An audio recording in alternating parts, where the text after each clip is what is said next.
Ballerina mengeksplorasi tema tentang persahabatan, kehilangan, dan balas dendam. Film ini mempertanyakan apakah balas dendam benar-benar memberikan kepuasan atau hanya meninggalkan kehampaan.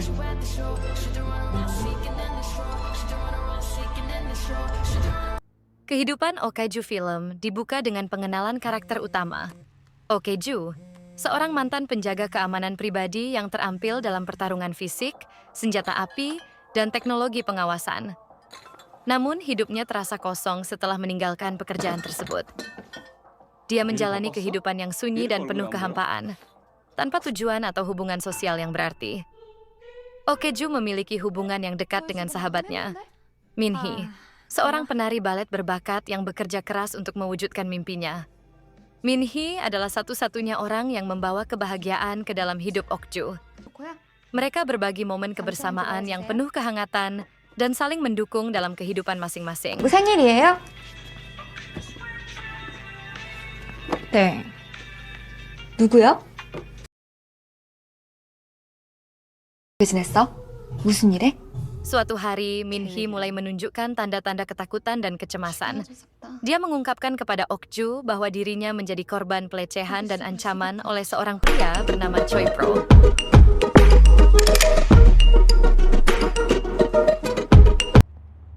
Seorang pengusaha kaya yang juga terlibat dalam kegiatan kriminal.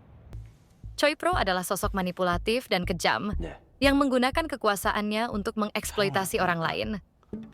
Minhee merasa tidak berdaya menghadapi tekanan ini, sehingga meminta bantuan kepada Okaju. Minhee memohon agar Okaju melindunginya dan membantunya membalas dendam kepada Choi. Tak lama setelah pertemuan itu, Okaju menemukan Minhee telah meninggal dunia dalam kondisi mengenaskan. Kematiannya dinyatakan sebagai bunuh diri, tetapi Okaju yakin bahwa Minhee dipaksa untuk mengakhiri hidupnya akibat intimidasi dari Choi. Kematian sahabatnya membuat Okaju diliputi rasa bersalah, kemarahan, dan dendam. Dia memutuskan untuk memenuhi permintaan terakhir Minhee, membalas dendam terhadap Choi Pro dan menghancurkan hidupnya. Investigasi dan rencana balas dendam Okaju mulai melakukan investigasi terhadap Choi Pro. Dia menggunakan keahliannya dalam teknologi pengawasan dan jaringan kontaknya untuk mengumpulkan informasi tentang Choi, termasuk lokasi markasnya, aktivitas ilegalnya, dan siapa saja yang berada di bawah kendalinya. Okaju mempersiapkan diri dengan sangat matang, termasuk melatih kembali kemampuan bertarungnya, mengumpulkan senjata, dan menyusun strategi untuk menghadapi organisasi kriminal Choi.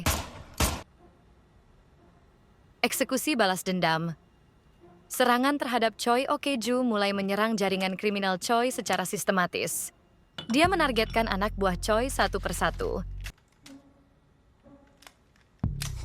Serangan pertama, Okaju menyerang sebuah gudang tempat Choi menjalankan operasi ilegalnya. Dengan aksi yang brutal dan penuh perhitungan, dia menghancurkan gudang tersebut dan mengirim pesan kepada Choi bahwa dia sedang memburu mereka.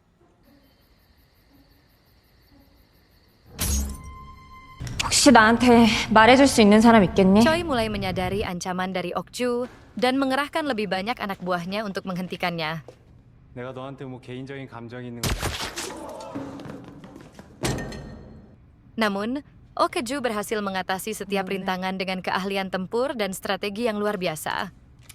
Okaju tidak hanya menyerang secara fisik, tetapi juga menggunakan informasi yang dia dapatkan untuk merusak reputasi Choi. Dia membocorkan bukti kejahatan Choi ke publik, membuatnya kehilangan dukungan dari rekan-rekannya di dunia bisnis dan kriminal. Okaju versus Choi Pro.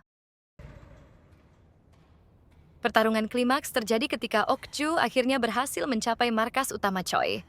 Dalam adegan ini, Okaju menghadapi anak buah Choi yang tersisa dalam pertempuran yang penuh ketegangan dan kekerasan.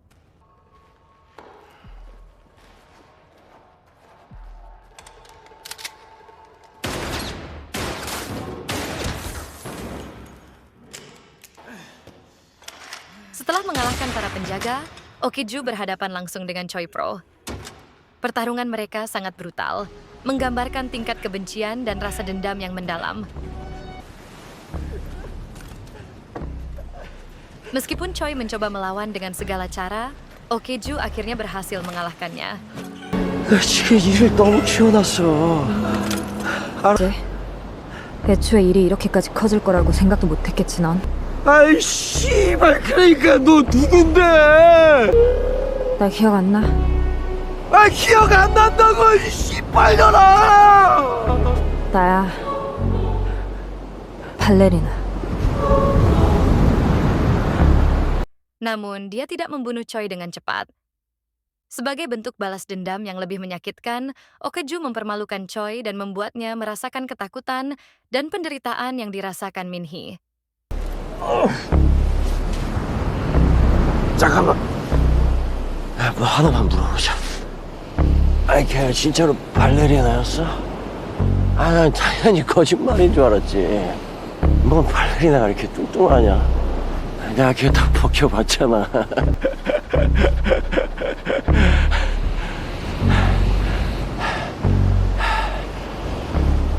너 만약에 나 이대로 그냥 죽이면 내가 지옥 가서 그녀한테 똑같은 짓 계속할 거야. 알겠어?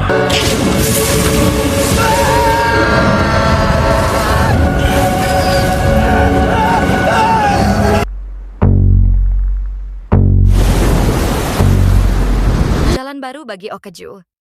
Setelah misi balas dendamnya selesai, Okeju merasa lega karena telah memenuhi permintaan terakhir Minhee. Namun, dia juga menyadari bahwa balas dendam tidak sepenuhnya menyembuhkan luka batinnya. Okeju meninggalkan tempat kejadian dan berjalan menuju kehidupan baru. Dia tidak tahu apa yang akan terjadi selanjutnya, tetapi dia bertekad untuk menemukan tujuan hidupnya sendiri. Film berakhir dengan gambaran Okeju yang berjalan di jalanan kota yang sepi, dengan bayangan Minhee sebagai kenangan terakhir yang menyertainya.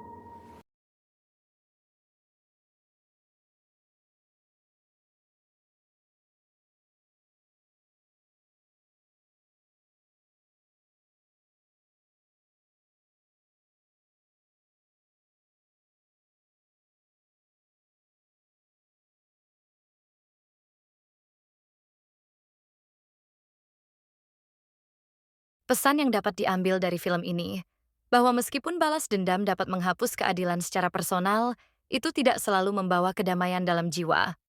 Okeju menjadi simbol ketangguhan sekaligus kompleksitas emosi manusia dalam menghadapi kehilangan dan pengkhianatan.